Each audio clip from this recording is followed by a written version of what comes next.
Hi guys, hi Rusty. Welcome to quite literally the Rusty Beauties YouTube channel. Have you subscribed yet? If you haven't, click that button please. It's gonna help me. Anyways, welcome to the next episode of the Rusty Beauties Restorations, and today we're gonna be working on a TR6 differential. So I believe I have multiple videos of replacing seals and even bearings, I believe, the axle shaft bearings on TR6 differential. But on this one we have to go a little bit deeper, so I think it's a good idea to film that again. So without further ado, let's get crack-a-lacking. And click on that button please.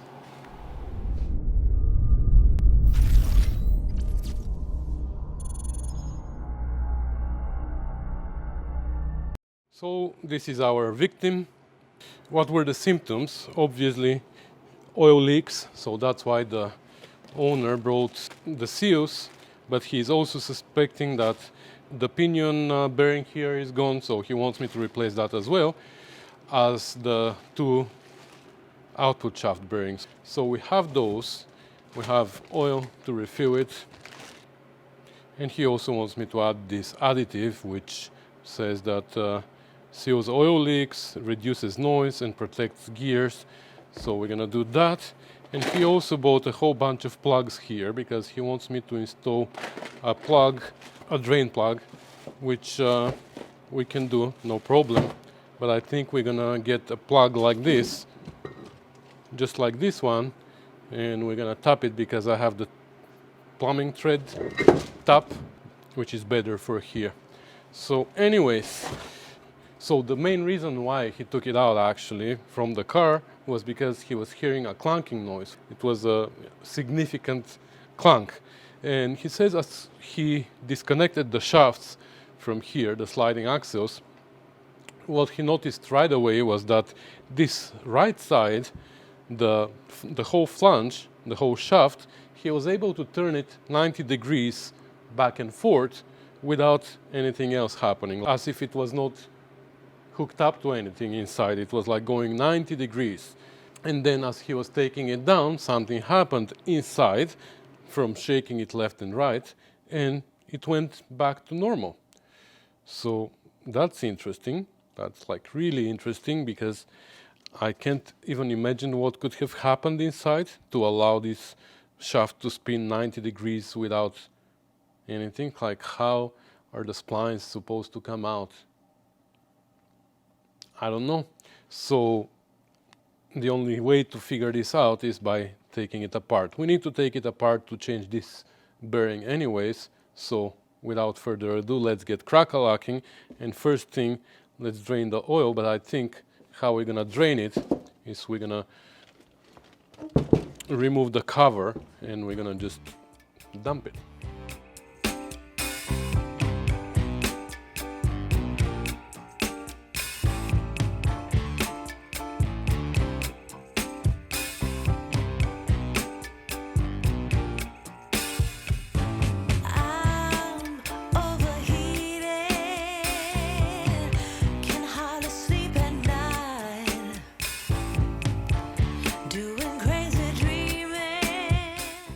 Alright, so we drained most of the oil.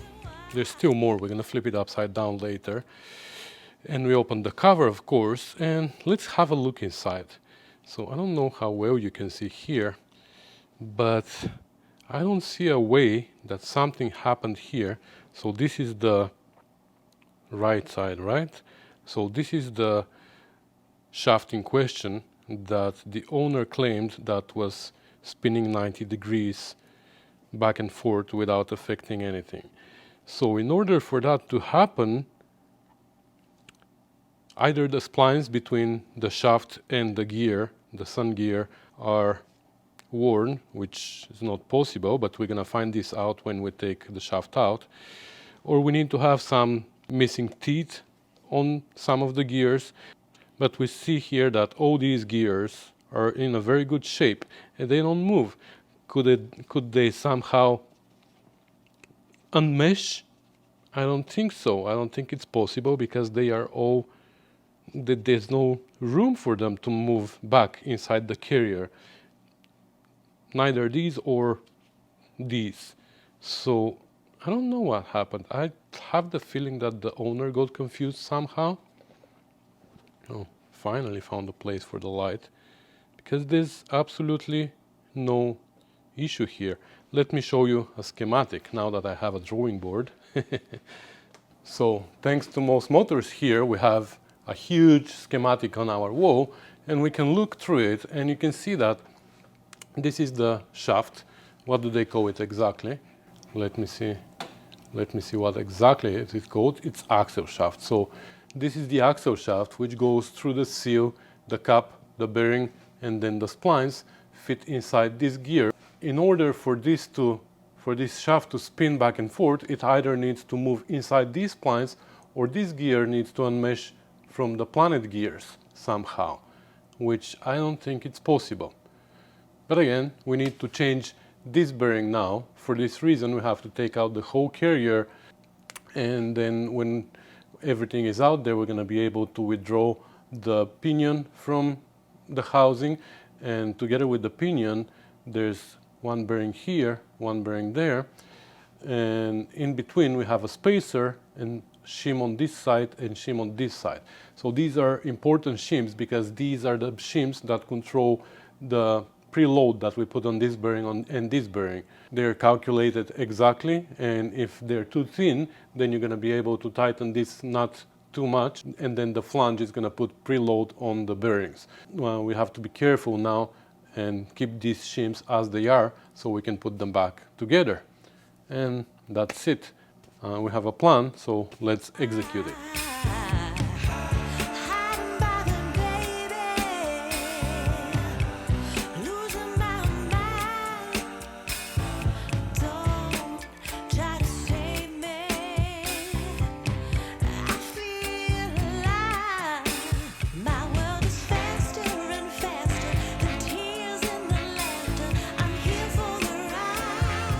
Okay, so you saw how I flipped it upside down to drain the last of the oil, most of it anyways.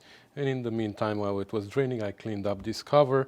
Later we're gonna wash it in the parts washer. And now we're gonna start taking this apart. First of all, we have to take out the axle shafts. You see how I clamped it to the edge of the table, so now I can turn it around and work the way I want to. Before I forget, because we're going to take these shells out to take out the carrier later. First we're going to take out the axle shafts, but before I forget, I'm going to mark them, because they are kind of like the main bearing cups and the connecting rod cups in the engine. They need to go in the same orientation, in the same place. I'm going to mark actually everything, so hold on. So this is the right side. Wow. That leaked a lot. And this is the left side. This is our left flange. And this is our right flange. We're going to take these apart separately. And here on the outside of these shells, I'm going to mark them as well. So this is R. This is L. Okay. So now let's start taking out this flange. This whole assembly should come out together with the bearing, the seal, the flange, and the axle shaft that runs on splines on the sunwheel gear.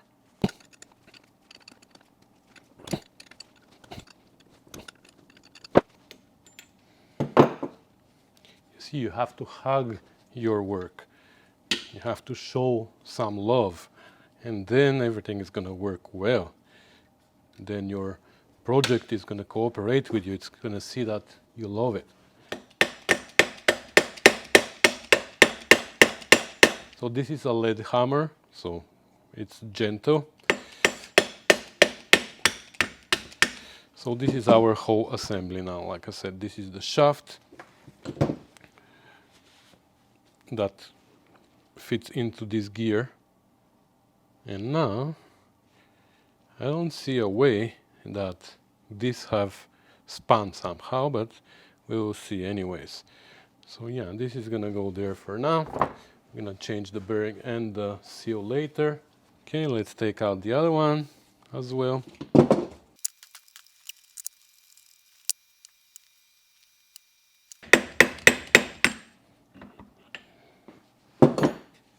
Okay, the other one is out, and now we can start taking these cups out.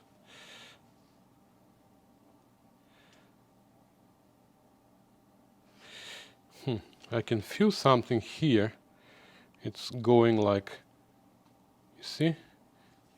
I'm gonna push with 2 fingers, stopping me right here. Then it goes over a hump, and then from here it's easy.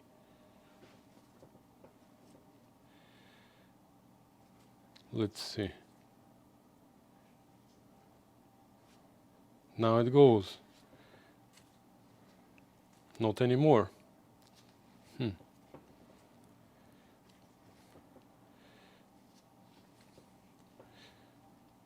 Well, now it's good. Let's loosen these now.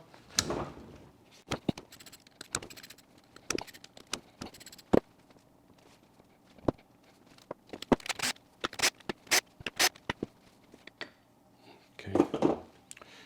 So just making sure, yes, it is marked. I'm not gonna mess it up. Same here. This bearing doesn't look great. You see? That's the one on the left side though. It's interesting. Okay, so this is where we should have some shims, I believe. So let's see if we can pull it out now. Oh, no.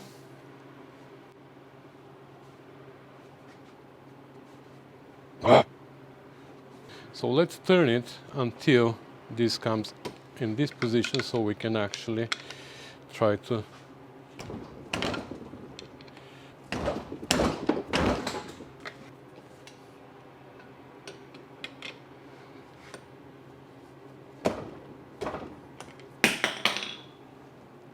yeah, I'm not wearing steel toes, so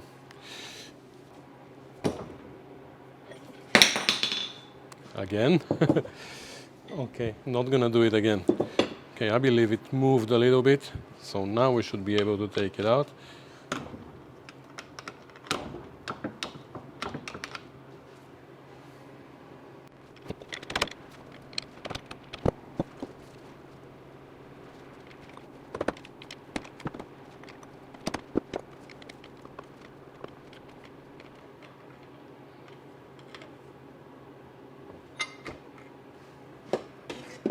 Okay, looks like there are no shims. So I'll just put it like that so the bearings stay where they are. I don't know what happened to this bearing, but it looks like it was spinning at some point. That's interesting. Is that possible?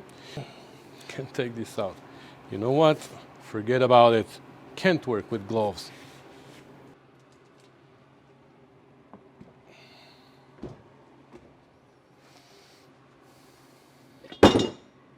There you go. It came out. I thought it was gonna stay on the bearing, but it decided to come out.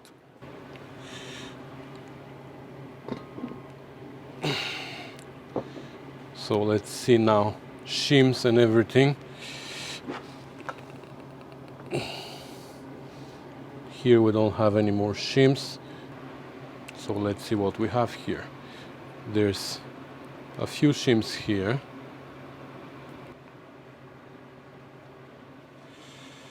Then we have the spacer.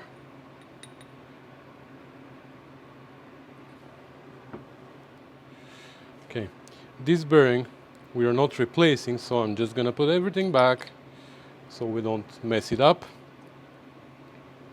Just to check again, there's no chip teeth on the pinion. Everything looks good here.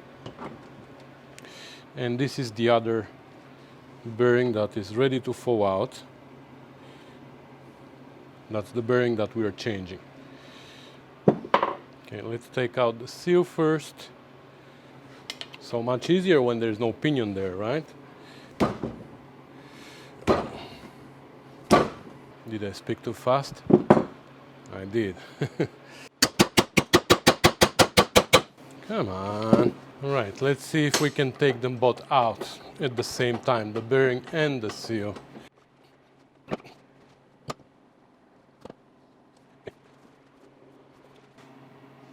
They both come out that way, so...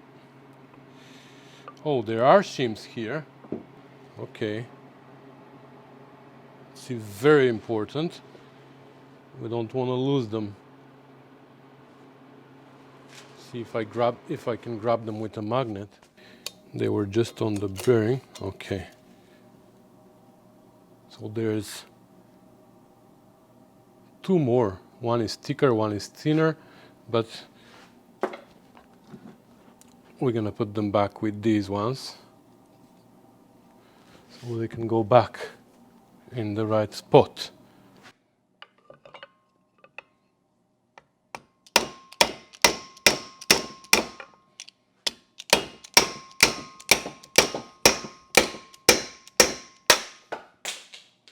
There you go.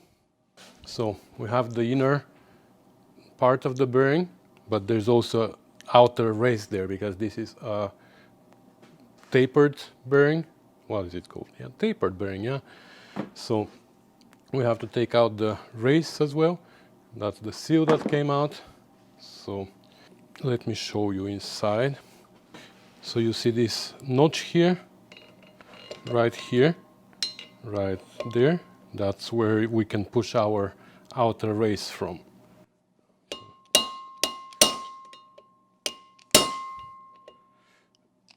I'm using my clamp. There's another one on the other side, so I don't know if you see them both.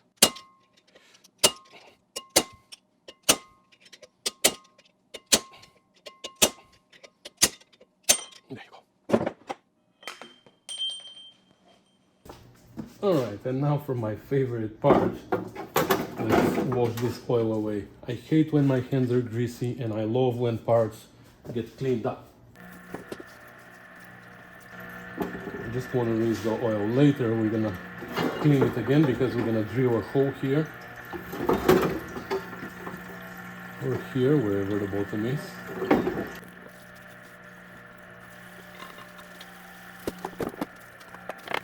Alright, I want to wash this bearing too because it looks fine inside. There's no discoloration or anything. Oh, actually it's bad. Okay, it is bad. Now I saw it. Alright, in this case I decided to inspect all the bearings and this one looks good. This one on the other side I took out and it doesn't look bad. I mean, I don't see... has a little mark again. So I think we should change them both. And here, this is the one from the pinion that we took out from here. And look inside. That's a big cavity. Hasn't seen the dentist lately. Okay, so we have this one. We have these two. This one we said is good, so it's only these ones. As long as we get these two bearings, we can assemble it. Alright, so I spoke to the owner and he's gonna take care of the bearings. He asked me for the reference and I gave him the reference from here. They are by Timken, so he's gonna figure the bearings out and he's gonna deliver them to me. So until then, I'm gonna put some of the parts away. And tomorrow, on this flat here, we're gonna drill a hole and we're gonna tap it for a drain plug, like this one. Alright, it's a few days later and we have new bearings from Timken. The owner brought them. Apparently the outer race and the cone come separately. So we have all the parts now, so we have no choice but we have to start crack-a-lacking. So before we go on the carrier, which is here, all the parts are here, I'm gonna start with these because these also can be pain in the butt to replace the bearings, because these bearings, it would be nice if they were coming out this way, but unfortunately there's a shoulder here and they only come out this way. So we have to remove the flange, which is on a taper there, so sometimes they get really tricky. I was usually taking them out on the press at work, and at home on my press I never had success, but I made something now, so I'll show you later. First of all, let's remove the nut from here, because here we have the seal inside and we have the bearing, and for both of these we have to remove the flange.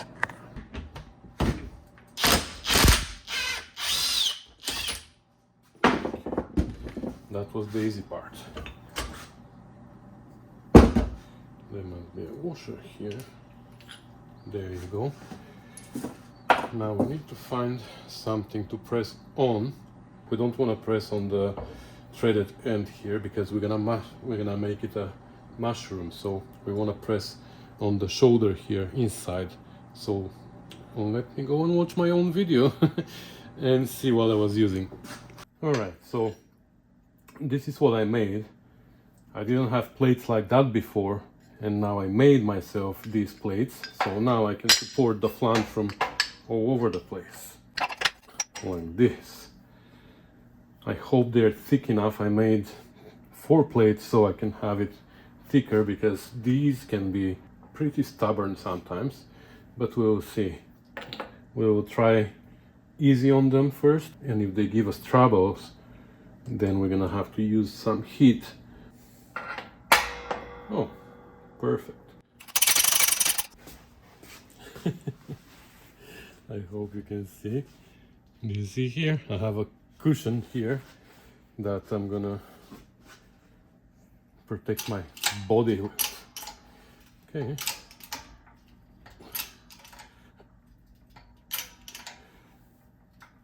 Yep.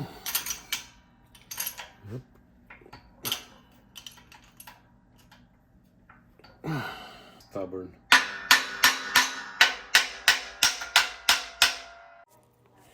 Alright, I'm gonna save you the hassle here. I'm gonna turn the long story short. So obviously without heat it wouldn't work, so I tried with heat from my acetylene torch and nothing happened, so I tried more heat. Again, nothing happened, so I tried heat to a point where I burnt literally the seal and the bearing seized completely, and still nothing happened. So I realized that it wouldn't work on my press and I had to figure out a different solution. Well, that didn't work well. My press just reaches the limit, and doesn't matter how much I pump, it just doesn't push anymore. So unfortunately I'm gonna have to leave these alone for now, and maybe one of these days, maybe tomorrow, I can go to my friend Eugene's place. He has multiple presses. I believe his biggest one is 50 ton. So yeah, that's what we're gonna do. Look, even the bearing is seized now. So anyways, we're gonna leave these for now, and we're gonna jump on something else. I think we should start with the pinion, assemble it and measure the preload and all that. But before we start assembling, actually, we're gonna drill a hole here and we're gonna tap it for plug, for drain plug. So on this boss, that's where people do that. So I'm gonna have to grind it a little bit though to make it flat, because we want to go a little bit that way. I believe even if we don't grind it, it's gonna be fine, but it's gonna look nicer if we grind it. So it would be nice if I had a mill, but I don't, so we're gonna have to do it by hand, and I'm gonna use this tool. We'll see how well it's gonna work.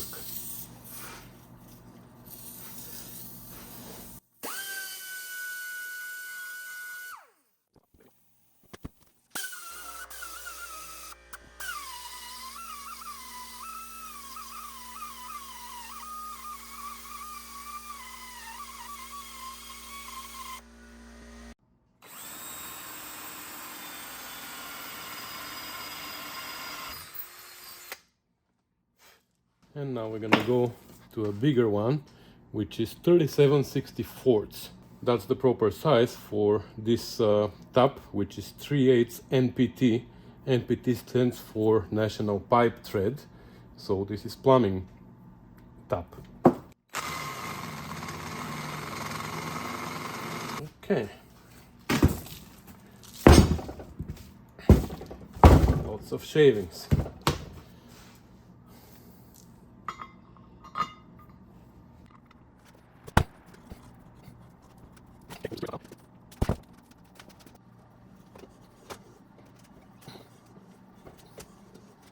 We don't want to go too deep because this is tapered thread, so we don't want the plug to go too deep. So I'm gonna stop here and we're gonna test it with a plug.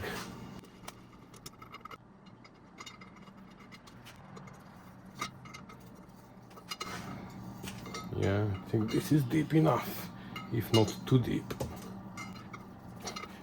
Oh, it's perfect. Okay, perfect flash. Let's see what it looks like inside. Perfect. Flash on the inside, flash on the outside. Okay, so now we're gonna wash one more time the housing and then we're gonna start with the assembling process. Okay guys, I know this is where it becomes interesting. At least for me, it was really interesting process because I've never done that before. I mean, I've never done a total rebuild of a differential before, so it was an interesting experience. I've changed bearings and I've changed seals, but I've never played with the shims. I've never played with the position of the ring gear and checking mesh patterns and stuff like that. So it was a really interesting experience for me, and I hope it will be interesting for you as well. I believe I'm gonna put the rest of it in 2 separate episodes too. One about the pinion and output shafts, and one about the ring gear with the carrier and all the shims there. So stay tuned for that. So yeah, I mean that this episode is gonna end here, and I'll show you the rest in the other 2. So stay tuned for the rest of the project, which I believe is gonna be helpful for many people who are trying to do this process for a first time, just like me. They can learn from my mistakes. I mean, there's nothing on YouTube that you can find about that. At least I tried to find something to learn, but I couldn't. Fortunately though, I found this article by Ed Hollin on his website called bullfire.net, in which he has articles about each and every project that he's done on his restoration on a TR6 and on a GT6. So I strongly recommend reading his articles on no matter what project you are doing. They are really helpful. I constantly learn from them. So Ed, if you're watching, thank you so much for your efforts to put all these articles together. In the next 2 episodes, we're gonna refer to them a lot. So thanks for watching guys, thanks for commenting and subscribing, and I'll see you in the next one. Bye.